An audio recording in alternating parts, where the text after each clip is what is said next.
Catus Maximus here, this time with a T-handle flathead screwdriver.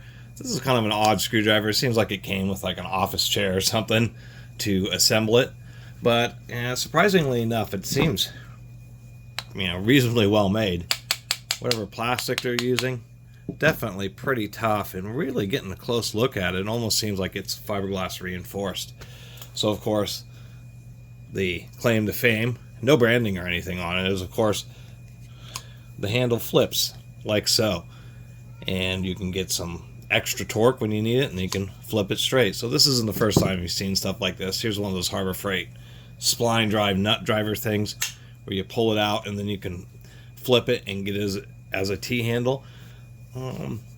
But to tell you the truth, I like this design better, mainly because this design is two steps, since this rod kind of locks itself in place because of this big slot that's cut in the side of the driver.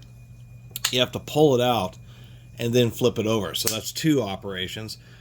The second one is obviously when you use a screwdriver, you have this big old real uncomfortable gap, especially right here. If you're turning it and you end up on one of those points, it does kind of hurt. This one's just nice because you can do your driving, and even with one hand you can articulate it and do the torquing.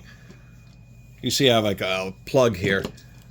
These are one of the most common places I actually still use flathead screwdrivers, mainly because when you're using a Phillips and really trying to tighten down these connectors, they kind of flex a little bit. It's not much to hold on to, so you have to press pretty hard to prevent the Phillips from wanting to slip.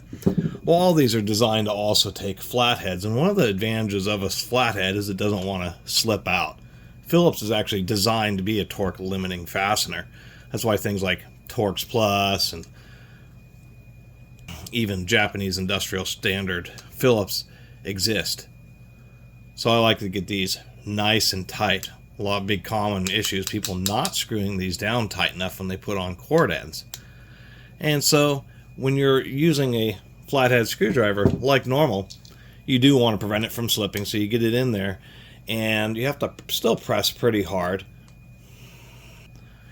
and then really twist a lot. And that's one of the things about, even if you have a real nice grip, I like these old Stanleys, even if you have a real solid grip, as you start applying more and more force, it becomes more and more difficult to really feel how tight something's getting.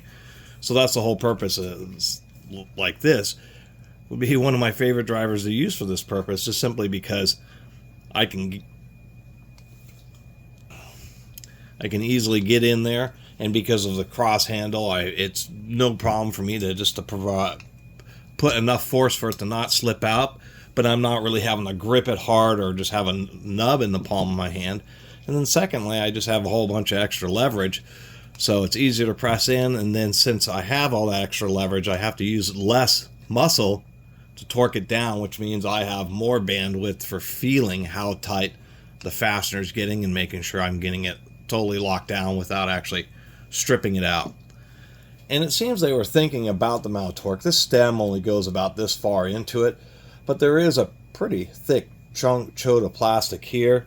There is some sharp edges when it's open, but it's actually not too bad when it's closed. The worst part is it's just a pure square handle with just slight rounding, so those kind of corners can be kind of uncomfortable.